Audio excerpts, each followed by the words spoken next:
ओम शांति। आज 12 अक्टूबर 2023 आज की साकार मुरली के अनमोल मधुर महावाक्य हैं। बाबा कहते, मीठे मीठे बच्चे श्रीमत पर चलो तो तुम्हारे सब भंडारे भरपूर हो जाएंगे, तुम्हारी तकदीर ऊंची बन जाएगी। आज की मुरली का प्रश्न है, इस कलयुग में किस चीज का दिवाला निकल चुका है? दिवाला निकलने से इसकी गति क्या हुई है? उत्तर है, बाबा कहते, कलयुग में पवित्रता, सुख और शांति का दिवाला निकल चुका है। इसलिए भारत सुख धाम से दुख धाम, हीरे से कोड़ी जैसा बन गया है। यह खेल सारा भारत पर है। खेल के आदि मध्य अंत का ज्ञान अभी बाप तुम्हें सुना रहे हैं। तकदीरवान सौभाग्यशाली बच्चे ही इस ज्ञान को अच्छी रीति समझ सकते हैं। गीत है, भोलेनाथ से निराला कोई और नहीं। ओम शांति। भगवानुवाच, कौन सा भगवान? बाबा पूछ रहे, कौन सा भगवान? भोलानाथ शिव भगवानुवाच। बाप भी समझाते हैं, टीचर का भी काम है समझाना, सतगुरु का भी काम है समझाना। शिव बाबा को ही सत बाबा भोलानाथ कहा जाता है। शंकर को भोला नहीं कहेंगे, उनके लिए तो कहते हैं, आंख खोली तो सृष्टि को भस्म कर दिया। भोला भंडारी शिव को कहते हैं, अर्थात भंडारा भरपूर करने वाला। कौन सा भंडारा? धन दौलत सुख शांति का। बाप आए ही हैं पवित्रता सुख शांति का भंडारा भरपूर करने। कलयुग में पवित्रता सुख शांति का दिवाला है, क्योंकि रावण ने श्राप दिया हुआ है। सब शोक वाटिका में रोते पीटते रहते हैं। भोलानाथ शिव बैठ सृष्टि के आदि मध्य अंत का राज समझाते हैं।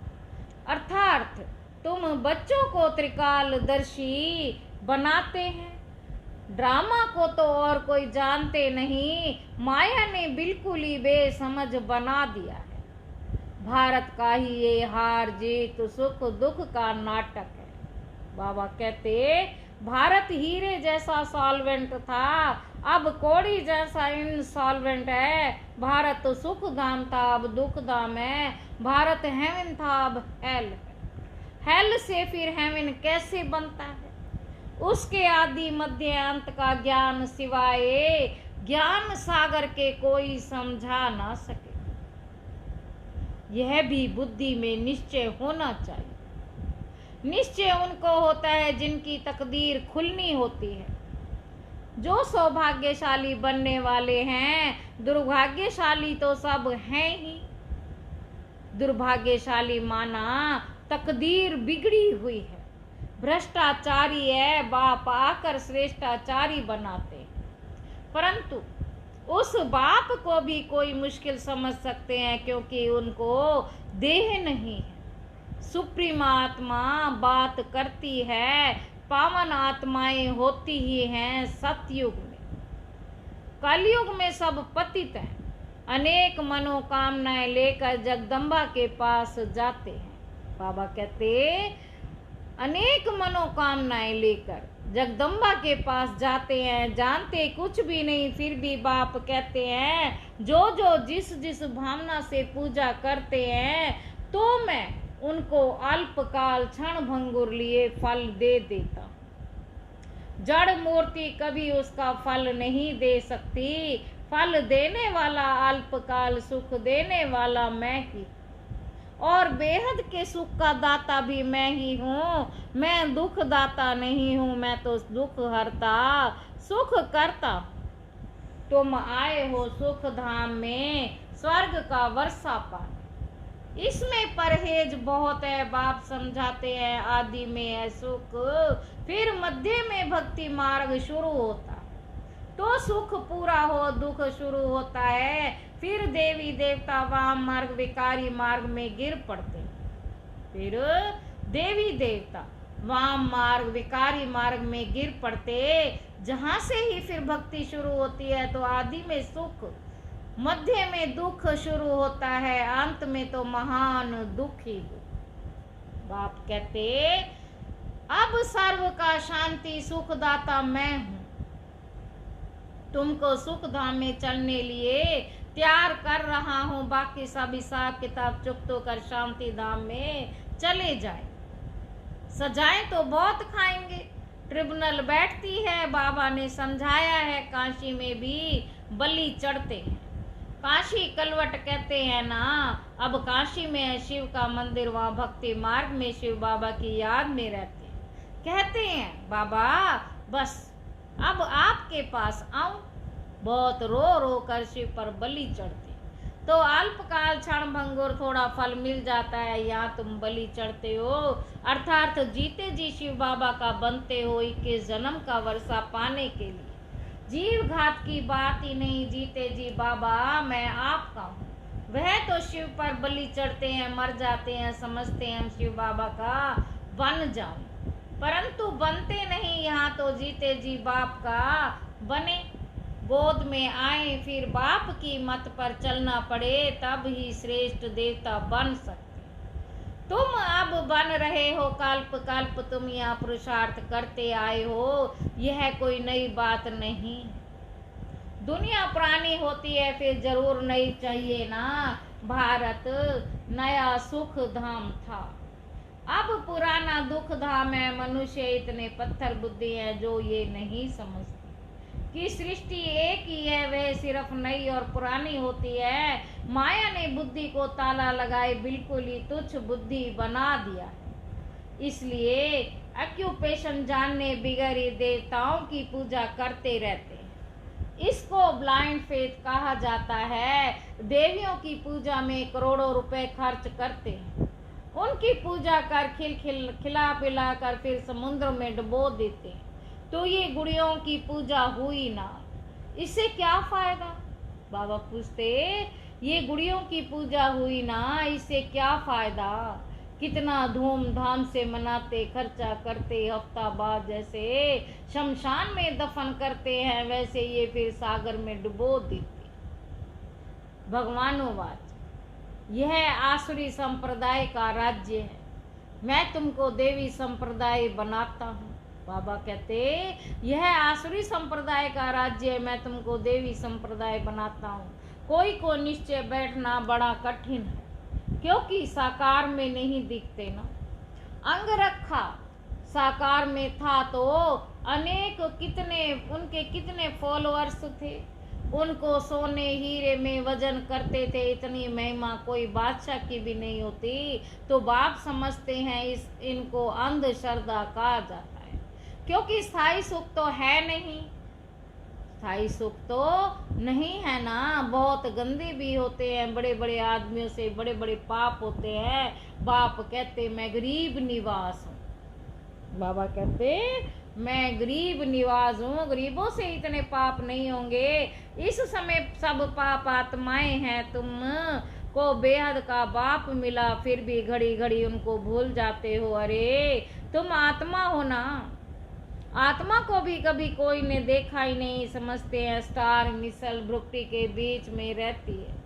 जब आत्मा निकल जाती है तो शरीर खल्लास हो जाता है। आत्मा स्टार मिसल है तो जरूर मुझ आत्मा का बाप भी हमारे जैसा होगा, परंतु वे सुख का सागर, शांति का सागर, निराकार वर्षा कैसे देंगे? जरूर भ्रुकुटी के बीच आकर बैठेंगे। आत्मा अब ज्ञान धारण कर दुर्गति से सदगति में जाती है। अब जो करेगा सो पाएगा। बाप की याद नहीं करते तो वर्षा भी नहीं पाएंगे। कोई को आप समान बनाने लायक, आप समान वर्षा पाने लायक नहीं बना तो समझते हैं पाई पैसे का पद पा लेंगे। श्रेष्ठाचारी और भ्रष्टाचारी किसको का? ये बाप बैठ समझाते हैं। भारत में ही श्रेष्ठाचारी देवताएं होकर गए हैं, गाते भी हैं हेवनली गॉड फादर, परंतु जानते नहीं है कि हेवनली गॉड फादर कब आकर सृष्टि को हेवन बनाते हैं। तुमने जानते हो, सिर्फ पूरा पुरुषार्थ नहीं करते।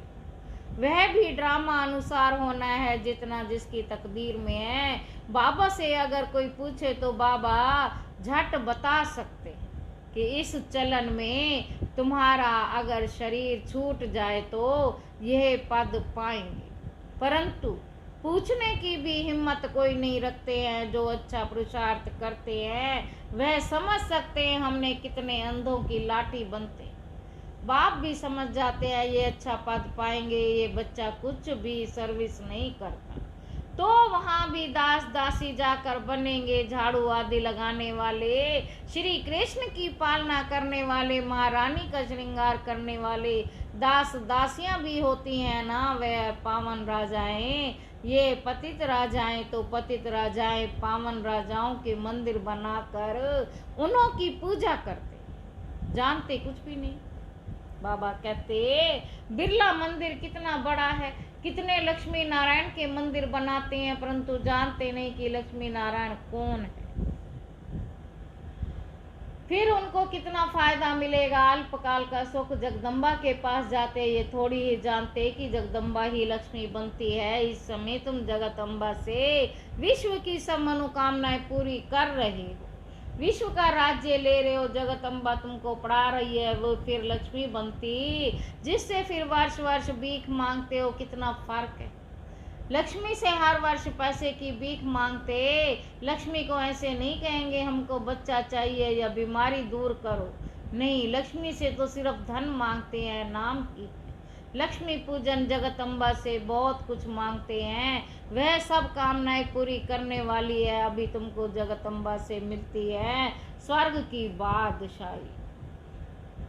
लक्ष्मी से हर वर्ष कुछ ना कुछ धन का फल मिलता है, तब तो हर वर्ष पूजा करते, समझते हैं धन देने वाली है, धन से फिर पाप करते रहते, धन प्राप्ति के लिए भी पाप करते रहते। अभी तुम बच्चों को मिलते हैं अविनाशी ज्ञान रत्न, जिससे तुम माला माल बन जाएंगे। जगदम्बा से स्वर्ग की रजाई मिलती, वहाँ पाप होता ही नहीं। कितनी समझ की बातें हैं। कोई तो अच्छी रीति समझते, कोई को कुछ समझती ही नहीं, क्योंकि तकदीर में नहीं है, श्रीमत पर नहीं चलते तो श्रेष्ठ थोड़े ही बनेंगे, फिर पद भ्रष्ट हो जाता।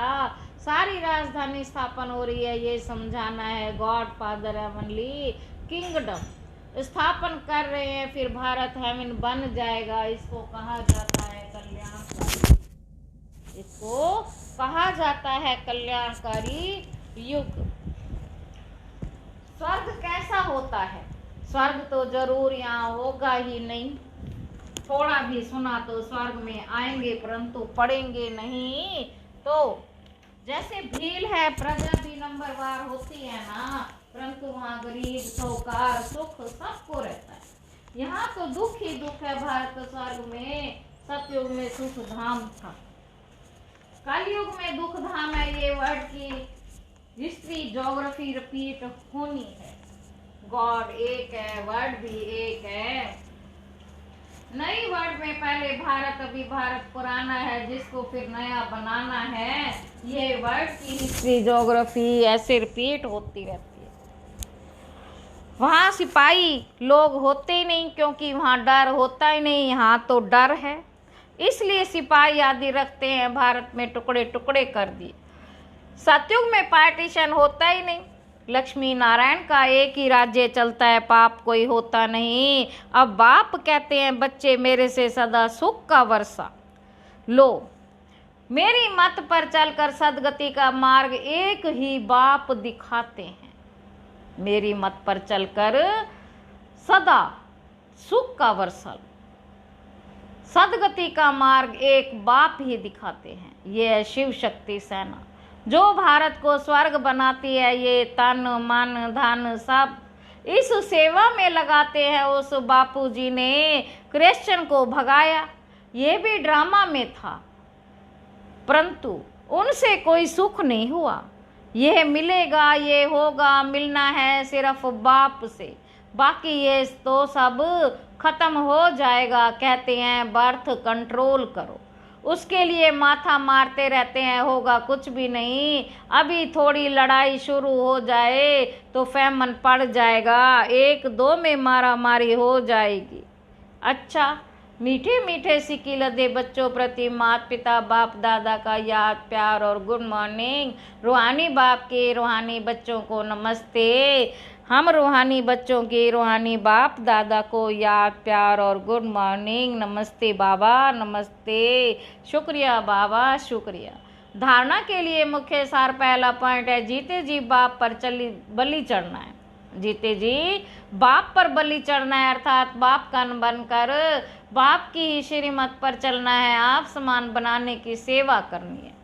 दूसरा पॉइंट है, अविनाशी ज्ञान रत्नों का दान कर जगदम्बा समान सर्व की मनोकामनाएं पूर्ण करने वाला बनना है।